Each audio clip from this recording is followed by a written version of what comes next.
The first thing that comes to our mind when we hear the word savings is boring and a time investment.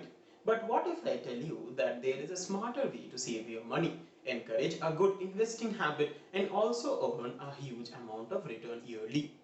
Hello and welcome to Finance for Millennials. My name is Arpan, and in today's video I will tell you everything that you need to know about liquid funds. We will discuss what exactly is a liquid fund, how does liquid funds work in India, and how as a beginner you can start investing your money in liquid funds today. So without any further ado, let's get started.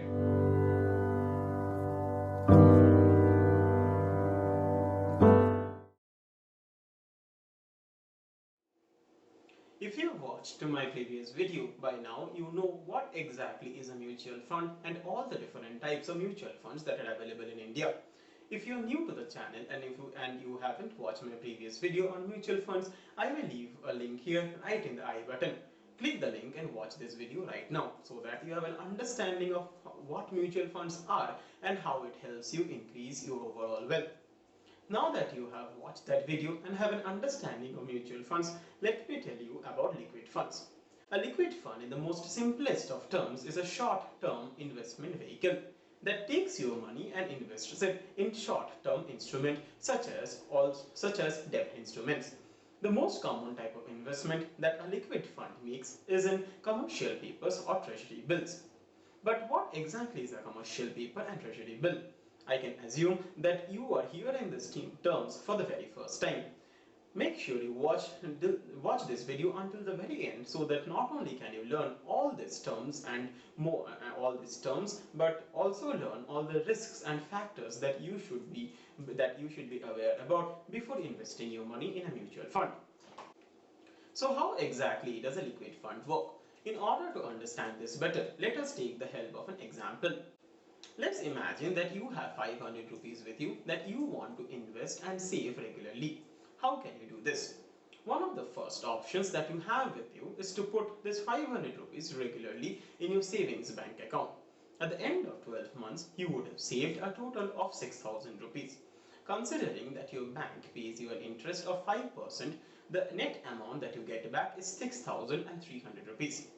The second option that you have with you is to invest the same 500 rupees in a liquid fund.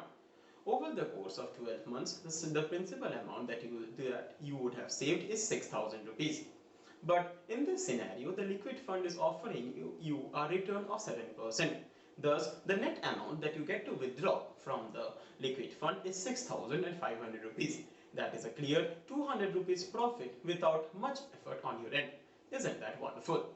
Now that you know how exactly a liquid fund works in India, let us explore a couple of terminologies that you need to be aware of before you start investing. The first term that you need to be aware is CD. CD stands for Certificate of Deposit. From our very childhood, we have heard two terms that our parents keep on repeating of instruments to help us save money. The first is RD or recurring deposit and the second is FD or federal deposit. Almost all commercial and central banks in India offer this type of saving instruments. There is a third saving instrument that not a lot of people know of. These are called CDs or certificate of deposit. The only difference between an RD, FD and a CD is the fact that an RD and FD, let's say you take out the principal amount in between the tenure and before the date of maturity. On the other hand, once you have invested your money in a CD, you cannot take out that money before the maturity date is reached. The second term that you need to be aware of is a CP or a commercial paper. So what exactly is a commercial paper? Let's take an example of a company A that has an urgent need of cash. So how does the company get access to this cash? This company takes out promissory bills, also known as commercial papers, in order to collect the cash from the public. When the company sells these papers to you, you are offered it at a discounted rate. To understand this better, let me help you with an example. Let's imagine that there is a company A which needs a total amount of 5,000 rupees. In order to get this money, it takes out several commercial papers, each of 50 rupees. As an investor, when the company approaches you, the face value of a commercial paper will be 50 rupees.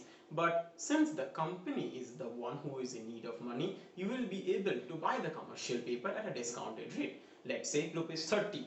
On the other hand, when you want to sell back this commercial paper to the company, you can sell it back at face value, which is rupees 50. Thus, you make a clear profit of 20 rupees, and the company gets access to the funds when it needs it the most.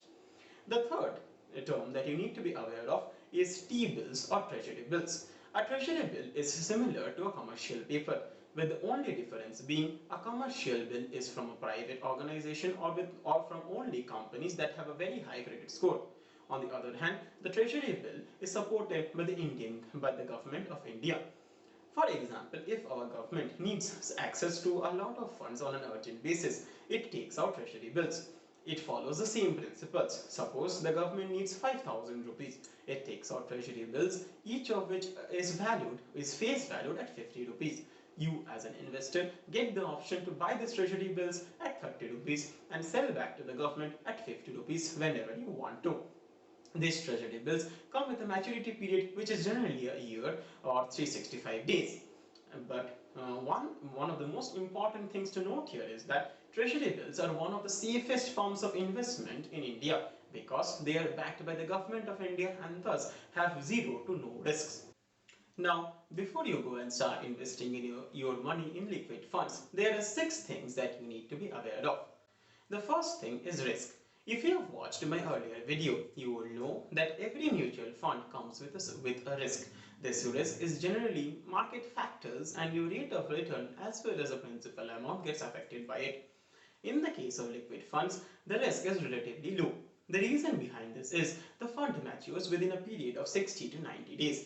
This means that the NAV or the net asset value of the fund is not much affected by how the market is functioning or how the economy is performing. Thus, you can sit back and relax and invest your money in liquid funds without worrying about the risk level involved. The second thing that you need to note is return. As I said in a previous segment, savings bank accounts in India only offer a return of 4 to 5%. On the other hand, historically it has been seen that liquid funds in India offer a rate of return all the way from 6% to 8%. Thus, you are getting a significantly higher return. The third thing that you need to know is cost. As explained in my previous video, all mutual funds have a slight cost of managing the fund. In technical terms, this is known as expense ratio. According to SEBI guidelines or the Security and Exchange Board of India, which is the government authority for supervising all the mutual funds in India, the expense ratio for a particular liquid fund cannot be more than 1.05%. Thus, you can invest money into the stock market via a liquid fund at very cheap costs. The fourth thing that you need to know is your financial goal. Whenever we start our investment, we should have a financial goal in mind. Suppose you want to buy a car in the next 5 years or you want to have your own home. Now, saving your money in a regular savings bank account won't help you reach your goal. On the other hand, let's take the example that you want to create an emergency fund. If you keep money in the savings in your normal savings account, you will earn a nominal rate of interest. On the other hand, if you take the same amount of money and invest it in a liquid fund, you will earn a higher rate of interest, thus making this an ideal choice for creating your emergency fund. Along with this, you have a high amount of liquidity. That means that you can withdraw the entire amount of money at any period in time. The fifth thing that you need to know is investment horizon. Now, as a beginner, I can assume that you have not heard this term previously. So let me explain. In the simplest of terms, investment horizon can be explained as the total tenure of time until you choose to stay invested in a particular share or stock. In the case of liquid fund, your investment horizon is typically 3 months all the way to 6 months, thus making it a very short investment period. This gives you 2 main advantages. First, you have a lot of liquidity. That means you can withdraw the entire principal amount at any point in time. Along with this, you have the potential to realize the true value of the underlying assets. If you want to know more about ultra short-term investment vehicles, do comment down below and I will make a video specifically on that topic. The sixth and last thing that you need to know is tax on gains. As you know, every year you are liable to pay tax for all the money that you have earned. However, in the case of mutual fund, the tax is divided into slabs. In order to understand this better, you need to know two things. The first is STCG or short term capital gain. The second is LTCG or long term capital gain. STCG is applicable for capital gains which are 3 years or less. LTGC is for 3 years or more. In the case of liquid funds, it falls under STGC. That means you will pay the normal tax amount that you pay every year to the government. On the other hand, if you invest in any other mutual fund and your investment stays for more than a year, you need to pay taxes according to the LTCG rule, which is 20% after the Union Budget of 2020. Now that you know all about liquid funds and how they work in the Indian economy, let me tell you about the 5 top performing liquid funds in India. The first top performing liquid fund is Aditya Birla Sun Life Liquid Fund. The second is Axis Liquid Fund. Third, UTI Liquid Fund. Fourth, ICICI Prudential Liquid Fund. And fifth, L&T Liquid Fund. All these liquid funds and their subsequent rate of interest will be shown to you at the ticker below. Do give it a look. Now that we have come to the end of this video, you must be excited about how you can start investing in liquid funds today. I have a very simple way for you. Go to the description box below and there will be a link to download an app called Easy Plan. Easy Plan is one of the easiest ways to start saving money today, and it is by far one of the smartest as well. Easy Plan takes your money and invests it in ICICI Prudential Liquid Fund, which, as I mentioned right now, is one of the top performing liquid funds in India. All you have to do to get started with Easy Plan is download the app from the link below, fulfill all the KYC requirements, and link your bank account into the app. You can deposit money regularly into the app, either on a monthly basis or on a daily basis. You have the option to pay via net banking, debit cards or credit cards, and even UPI through PhonePe or Google Pay. Isn't that just wonderful? Along with this, like all other liquid funds, you have the option to withdraw your entire sum of money at any point in time, thus making this as one of the best investment apps available to you. Along with this is one of the best apps in the market if you want to start an emergency fund today. So go ahead, go to the description box down below and download Easy Plan right now. Thank you for watching until the very end. I hope you have learned, I hope I have been able to explain to you what liquid funds are and how you can start investing in them. If you have any questions or doubts, or you have any feedback for me on how I can improve my videos, do comment down below and don't forget to hit the like button. If you are new to the channel, do consider subscribing, and until next time, take care and have a great day ahead.